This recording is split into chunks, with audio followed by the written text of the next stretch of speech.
Hello les amis cueilleurs, j'espère que vous allez bien. Je me trouve aujourd'hui avec une plante qui est le lierre terrestre, une plante facilement reconnaissable pour ceux qui débutent, mais quand même, il ne faudra pas se tromper avec Hedera helix, qui est le lierre grimpant. Ici, on est sur Glecoma Hederacea. Je vous montre ça tout de suite. C'est une petite plante vivace, rampante, que vous allez retrouver toute l'année.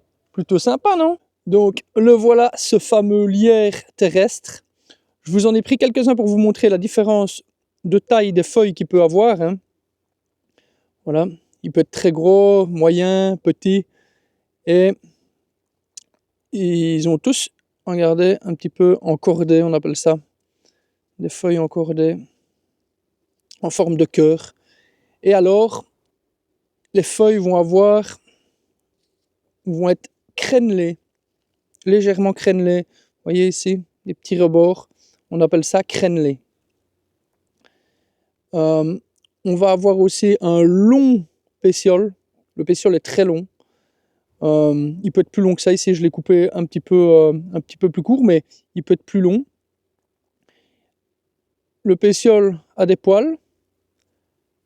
La feuille, le dessus de la feuille a des poils aussi. Et le dessous a des poils aussi. Et on pourra remarquer que le dessus de la feuille est beaucoup plus mat, beaucoup plus foncé que le dessous. Le dessous est un petit peu plus glauque, on va dire. Voilà. Et il n'est pas reluisant, le lierre terrestre, qu'on pourrait confondre avec la lierre officinale, mais qui fait partie de la famille des brassicacées, la famille du chou. Ici, on est dans la famille des lamiacées. Alors, quand on est cueilleur, ce qui est intéressant, c'est vraiment de venir toucher, frotter, sentir. Et ici, c'est ce que je fais pour vraiment sentir. Et je reconnais bien cette odeur de menthol, un petit peu boisé.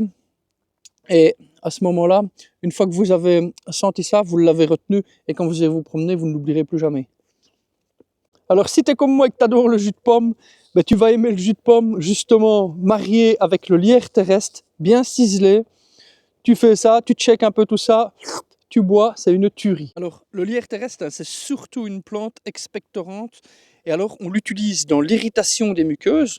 Donc, vraiment, quand on a des muqueuses irritées, dû à la bronchite chronique qui arrive régulièrement, et alors à la grippe, à l'asthme, et même à la sinusite.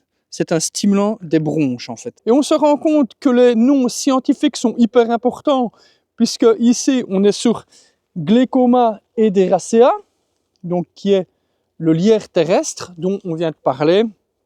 Et pour ne pas le confondre avec un autre lierre qui, comme ici, qui est un autre lierre qui est le lierre grimpant, Hedera helix, ben, il est plutôt hyper important de savoir reconnaître les deux espèces parce que celui-là, on peut le consommer, mais pas celui-là. Si tu veux en faire une infusion, tu vas récolter 50 grammes de feuilles que tu vas faire sécher préalablement et ensuite, tu vas, pour 1 litre d'eau bouillante, laisser infuser 10 minutes tes feuilles et tu vas en boire 2 à 3 bols par jour et ça va beaucoup t'aider si tu fais de l'asthme.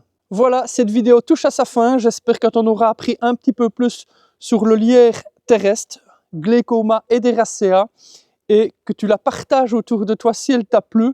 Comme ça va permettre à un plus grand nombre de personnes de se reconnecter à la nature. Et pour moi, ça, il n'y a rien de plus important. Je te dis ciao, ciao!